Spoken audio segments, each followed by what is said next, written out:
नबी पाक सल्लल्लाहु ताला अलैहि वसल्लम ने इरशाद फरमाया कि तुम्हें पता है मुझे सबसे ज़्यादा प्यार किससे है और क़यामत के दिन मेरे सबसे ज़्यादा करीब कौन होगा। उम्मती की सारी ज़िंदगी ये दौड़ रहती है कि मैं किसी तरीके से कुर्ब मुस्तफ़ा को पाऊँ। नबी पाक अलैहिस्सलाम की निगाह करम मुझ पे हो ताकि दुनिया में भी, कब्र में भी, हशर में भी, आखिरत में भी मेरे मामलात संवर जाएं।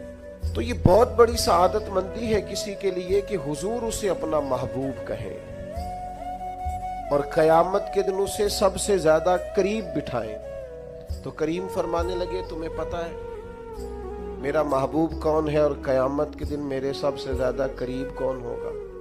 और ये बात हुजूर ने 3 दफा इरशाद फरमाई। फरमाया जानते हो मेरा महबूब कौन है, जानते हो क़यामत में मेरे सबसे ज्यादा करीब कौन होगा। हुजूर तो इशारतन भी कोई बात करें तो बड़ी बात है। 3 बार एक बात को दोहरा के महबूब ने फरमाया मेरा सबसे ज्यादा महबूब वो है और क़यामत के दिन मेरे सबसे ज्यादा करीब वो होगा।